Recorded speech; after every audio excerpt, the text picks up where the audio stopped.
자, 왼쪽에 한번 정리를 해봤습니다. 누리호 핵심 밸류 체인을 한번 봤는데 책의 총괄은 하나에어로스페이스, 시험 설비는 현대로템, 하나, 한양 ENG, 신성 ENG 등.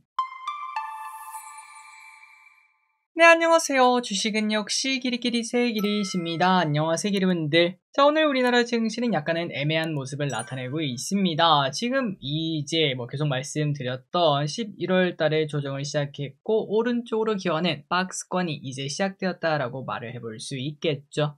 그렇기 때문에 당분간 증시가 다이나믹하게 움직이진 않을 것 같고 순환매가 조금 이어지지 않을까라는 생각을 해봅니다. 같이 공부하시죠. 렛츠 기릿. 첫 번째입니다. 아로마티카 아주 좋아요. 자, 오늘 상장한 공모주가 있습니다. 바로 화장품 관련주인 아로마티카인데요. 특히 비건 화장품으로 유명하다고 하죠. 기리분들 그 길 가다가 러쉬라는 그런 제품 본 적 있으신가요? 뭔가 색깔이 알록달록하고 이제 그게 또 친환경 제품 그런 걸로 유명하지 않겠습니까? 그런데 그때 소비자 선호도 조사인가 하여튼 그걸 했을 때 그게 1등이었고 아로마티카가 2등이었다. 그런 내용을 우리가 지난번에 공부했었죠. 어쨌든 인지도가 있는 회사인데 이렇게 상장하게 되었고 오늘 매우 좋은 흐름을 나타냈습니다. 공모가 8,000원, 시가가 27,000원으로 2만원의 수익을 바로 주는 모습. 청약하신 기름들 진심으로 축하드립니다. 그리고 미래세스펙도 시가가 3,365원으로 한 주당 1,300원의 수익을 그냥 줬습니다. 저도 바로 매도해서 아로마틱 1개 받고 미래세스펙이 13개인가 16개인가 받았거든요. 그래서 그거 합쳐가지고 4만원의 수익을 거뒀습니다. 기름들도 좋은 결과 있었길 바랄게요. 다음입니다. 금리 동결이요. 예상대로 기준금리는 동결이 되었습니다. 여러 이유로 낮출 수가 없는 상황이라고 합니다. 물가도 이제 다시 조금은 높아지고 있다고 하고요.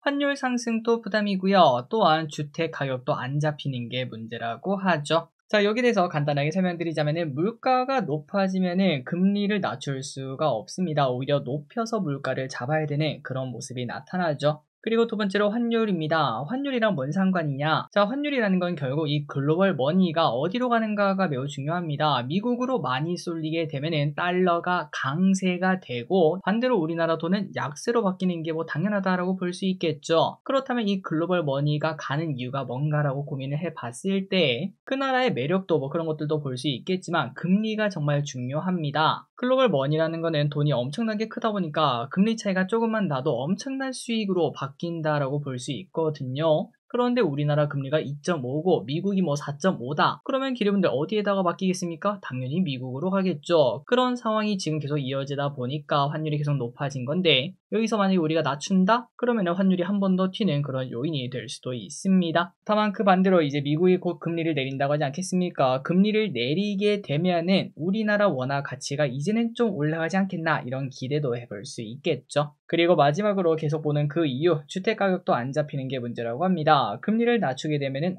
나도 이제 빚내서 집 사볼까 이러한 수요가 많아지게 돼서 주택가격이 오르는 요인이 될 수밖에 없겠죠. 그래서 이러한 이유 때문에 금리를 낮출 수가 없다고 하네요. 일단은 미국이 다음 달에 내리고 나야 우리도 고민이라도 시작할 것 같습니다. 다음입니다. 오늘 증시가 그래도 좀 반등을 해주면서 조정이 끝났나 라는 생각이 좀 드는데요. 자, 고점 대비 코스피가 한 9% 정도 하락하고 일단은 튀어오르는 모습이죠. 그래도 12월까지는 방심하지 마시고 한두 달은 오른쪽으로 기어간다라고 보는 게 보수적으로 안전하게 보는 것 같습니다. 자, 그리고 이 와중에 하나투자증권에 반도체 비중 줄이지 마세요 라고 말을 했고요. 그리고 또 12월 이후에는 바이오가 새로운 주도다 라고 언급을 했습니다. 안 그래도 요즘 바이오 좋은데 이 흐름이 계속 이어진다는 의미가 되겠죠. 자, 그렇다면 반도체는 줄이지 말라는 이유가 뭐냐? 기름들 다 아실 겁니다. 귀에 딱지가 앉으셨을 것 같아요. AI 투자 경쟁은 지속될 것이다 보니까 반도체는 국밥 같은 느낌이고 그러면 지금은 상대적으로 좀 빠졌던 이유가 뭡니까? 과열 때문에 조금 조정받았다 이렇게 보는 게 맞겠죠. 다만 이 와중에 이제 대형주만 올인하지 말고 내년 초를 대비해서 장비주에 이것 또한 우리 계속 공부했었죠. 코스닥 쪽에 관심을 가져야 되기 때문에 이제는 소부장 쪽을 보는 게 좋을 것 같습니다. 그리고 다음으로 바이오가 좋다고 합니다. 미국 빅파마의 투자 확대가 본격화되고 있다고 하고요. 금리 인하는 바이오 이 단어 명심하시기 바래요. 자, 그렇다면 소부장 좋고 바이오 좋고 그럼 뭐가 오를까요? 코스닥이겠죠. 코스닥 내년까지 1100포인트 돌파한다. 자, 지금 코스닥은 879입니다. 900으로 잡고 1100이라는 거는 지수가 20% 넘게 오를 수도 있다는 건데요. 만약 그렇게 된다면 이제는 코스닥의 시간이다 라고 말을 해볼 수 있겠죠. 줄여서 이 콧이 내년까지 1100 터치가 가능하다고 합니다. NH투자증권은 지금이 코스닥 매수 시점이다 라고 말을 했고요. 그 근거는 심플합니다. 코스닥 상장사의 영업이익이 늘어나게 되고 정책펀드 자금 기대감도 있다고 하네요. 또한 우리가 맨날 말하는 반도체, 바이오 이런 거 말고 미디어, 화장품, 산업재의 실적도 좋아질 것으로 보며 바이오에 대한 기대감도 크다고 합니다. 자, 그래서 개인적으로 만약에 지수 투자를 한다, 레버리지나 이런 것들을 투자를 한다면은 코스피보다 코스닥의 비중을 조금 더 가져가는, 다만 그럼에도 세상이 절대라는 건 없어서 코스피 3, 코스닥 7, 요 정도로 챙기는 게 좋다고 생각합니다. 그리고 내년에도 미국 불패가 이어질 수 있겠습니다. JP 모건이 내년에도 미국이 뜨거울 것으로 예상한다고 하는데요. 내년 말 S&P 500 지수를 7,500으로 제시했고요. 지금보다 10%도 오른다는 의미가 되고 지수가 10% 오르는 건 당연히 대단한 겁니다. 그리고 또한 연준이 금리를 팍팍팍 내려준다면 8,000까지도 가능하다, 이러한 시나리오를 꺼냈으며 AI 열풍은 내년에도 이어질 것이며 연준의 스탠스가 거기에 기름을 부어주는 형국이 될 수도 있다고 하네요. 자, 결국은 AI에 대한 기대감은 계속 이어질 것 같고요. 금리 인하 속도 이런 부분이 중요할 것 같습니다. 일단 내년 초까지는 자신감 가지고 투자하고 내년 여름이 다가올수록 그때는 우리가 보수적으로 이제는 봐야 되지 않을까, 이제 먹을 만큼 먹지 않았을까, 그런 고민을 한번 해보는 시간을 가져보도록 할게요. 일단 지금은 겁내지 말자. 다음입니다. 조방원은 어떡하나요? 최근 섹터 순위를 보면은 가장 많이 뒤로 밀려있는 게 조방원이라고 합니다. 분명 올해 이제 9월까지만 하더라도 이 세계에는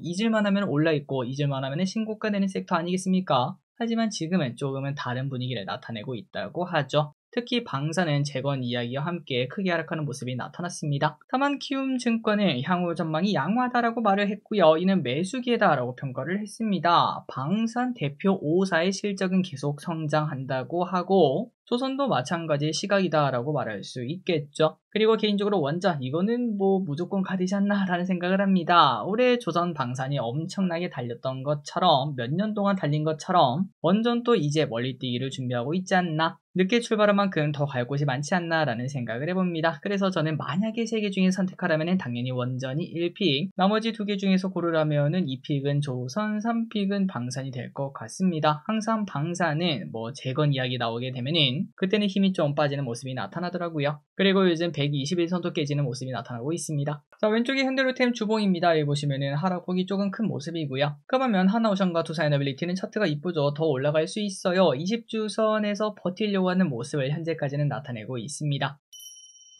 다음입니다. 구글이 난리라는데 너무 몰빵하지는 마세요. 자, 어제 우리가 공부했던 내용 기억나시나요? TPU 때문에 삼성전자가 수혜가 될 것이라는 내용이었습니다. 하지만 여기서 한 가지 더 말했죠. 항상 과거에도 엔비디아 하이닉스가 흔들리는 모습, 딥시크 때도 그랬고, 그 다음에 HBM의 그런 이제 하이닉스 독점 구도가 분명 깨질 거다, 이런 얘기가 나타나면서 몇 번 흔들린 적이 있었지만 결국 몇 개월 뒤에 봤을 때는 나요 하이닉스, 나요 엔비디아를 외쳤다는 내용이었습니다. 자, 그런데 유한타증권 또 이 부분에 대해서 말을 했군요. 지난 1년간 AI 주도주가 생각보다 자주 바뀌었다고 언급을 했고요. 3개월 주기 안팎으로 주도주가 변경이 되었으며 이번에도 그럴 수 있다고 합니다. 그러니까 지금은 구글 쪽이라서 이쪽 관련주를 막 보고 있지만 3개월 지나면 또 다른 수혜주가 나타날 수 있다는 거. AI 반도체 쪽에서도 순환매가 돈다라고 말할 수 있겠네요. 그래서 저는 반반 전략을 무조건 추천드리고, 당장 오늘 또 그렇습니다. 삼성전자는 0.5% 올랐지만 하이닉스는 3.4%나 오르는 모습이죠. 반반이 가장 좋습니다.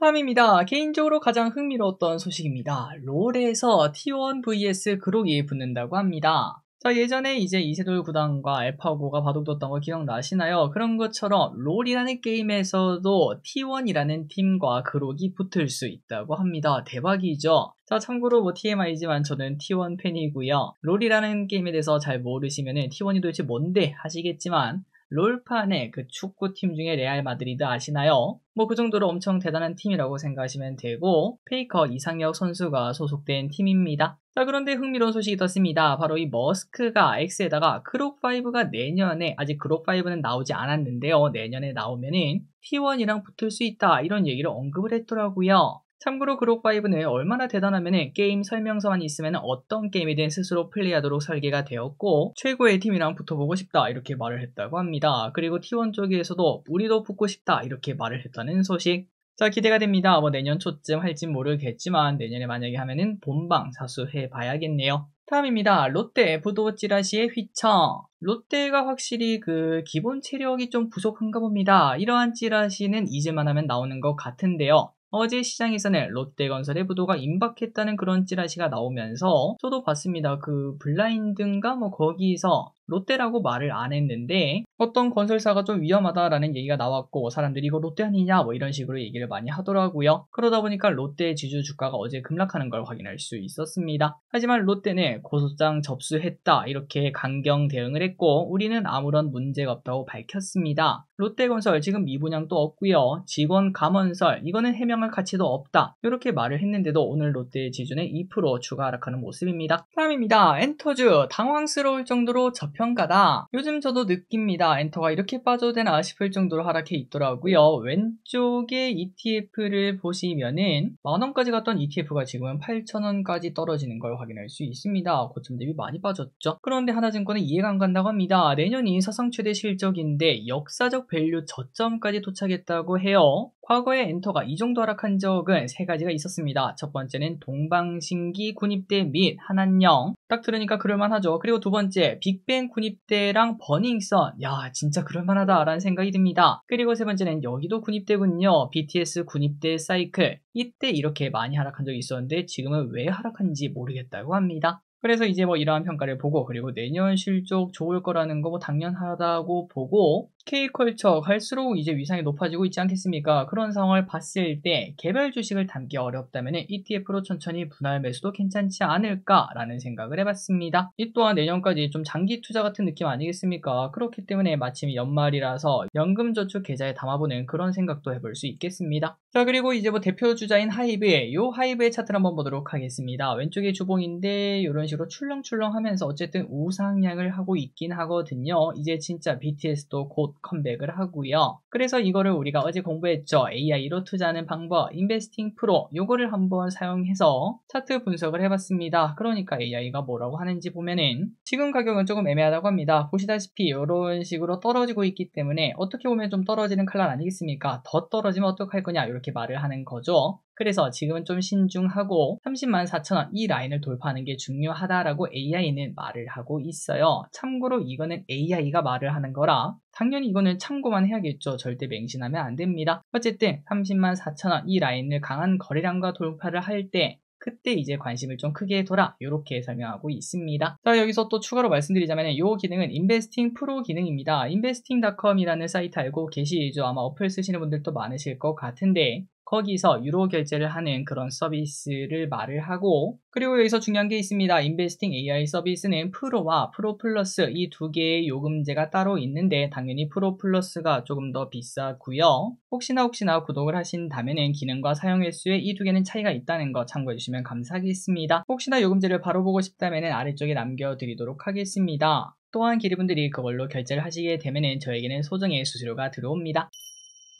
다음입니다. 홈플러스 상황은 어때요? 저 상태가 안 좋다는 홈플러스 어제까지 매각하려고 살살한 모집을 했는데 아무도 안 왔다는 소식입니다. 그만큼 매력이 부족한 매물이라는 거겠죠. 지금 홈플의 상황은 4년 연속 적자에 갚아야 할 빚이 2.6조 원, 밀린 세금이 900억이라고 합니다. 이 정도면 돈 내고 팔아야 되는 거 아닌가 뭐 그런 생각이 들 정도인데 그래서 결국은 두 가지 방안이 떠오른다고 해요. 쪼개서 팔아버리면 조금 더 팔기가 쉽다고 하고 다른 방법은 정부와 은행이 주인이 되는 방식이라고 합니다. 이 두 개를 비교했을 때 쪼개서 파는 거는 빨리빨리 처리할 수 있어서 장점은 있지만 하지만 대규모 구조조정이 필수라서 문제가 될 수밖에 없고 그 반면 정부와 은행이 주인이 되면은 어쨌든 정부가 책임지는 그런 구도다 보니까 이제 대규모 구조조정이나 그런 건 없다고 볼 수 있겠죠. 하지만 돈을 빌려준 곳이 손해를 볼 수밖에 없는 상황이라 메리츠 금융그룹이 지금 한 1조 원 정도 묶여 있다고 하더라고요. 그래서 여기서 손해를 보게 된다고 합니다. 어쨌든 홈플러스 아직까지 어떻게 될지 방향을 정하지 못했다는 소식입니다. 다음입니다. 누리호 발사 성공. 누리호 4차 발사가 성공적으로 마무리가 되었습니다. 그래서 총 13개의 위성이 궤도에 안착했다고 하는데요. 이번 발사부터는 민간 기업인 하나에어로스페이스가 제작 조립을 총괄했고요. 발사 운영에도 참여해서 민간 공동 협력 발사를 기록했다고 합니다. 앞으로도 27년까지 발사는 계속될 예정. 그러다 보니까 대표적으로 손꼽히는 하나에어로스페이스, 현대로템, 한국항공우주, HD현대중공업 등 이런 친구들도 오늘 상승 출발했다고 하고, 자 왼쪽에 한번 정리를 해봤습니다. 누리호 핵심 밸류체인을 한번 봤는데 체계 총괄은 하나에어로스페이스, 시험 설비는 현대로템, 하나, 한양 ENG, 신성 ENG 등, 그리고 위성 탑재체는 한국항공우주 등 기체구조 그리고 엔진 추진기관과 발사대 지상설비 이렇게 한번 정리를 해봤거든요. 기름들이 스크린샷 찍으시고 혹시나 나중에 누리호 또 쏜대 그렇다면 관련주가 뭔지 몇 개월 전부터 공부해보는 그런 시간을 가지셔도 될 것 같습니다. 3초 뒤에 넘어가도록 할게요. 다음입니다. 네이버 두나무와 합병 발표. 어제 저녁 네이버와 두나무 합병 비율이 떴습니다. 숫자를 보니까 1대 2.54로 주식 교환 비율이 생각보다 낮았고 뭐야 네이버가 유리하네 라는 이야기가 나오면서 네이버가 급등했거든요. 원래는 1대 3 예상이었습니다. 그래서 어제 네이버 7% 넘게 급등한 모습이 나타났으나 하지만 두나무가 나중에 자료를 내면서 아닙니다. 오해예요. 님들이 예상하던 1대 3 맞고요. 발행 총수 주식 때문에 약간 숫자가 다른 거지 1대 3 맞음 이렇게 발표를 하며 네이버는 결국 그거를 반납하는 모습을 보여주고 있습니다. 오늘 마이너스 4% 나락하고 있죠. 자, 하지만 결국 이 합병 자체가 네이버에게는 호재라서 장기적 상승이 기대가 된다고 합니다. 그리고 어카팔, 카카오도 관심 두자고요. 마지막입니다. 업비트의 대규모 해킹 발생. 속보라 내용만 빠르게 알려드리겠습니다. 업비트에서 540억 규모 해킹이 발생했고 전액 보상 예정 소식이 떴습니다. 자, 오늘의 공부까지 끝났습니다. 항상의 관심에서 진심으로 감사합니다. 지금까지 기리셨습니다. 빠이요.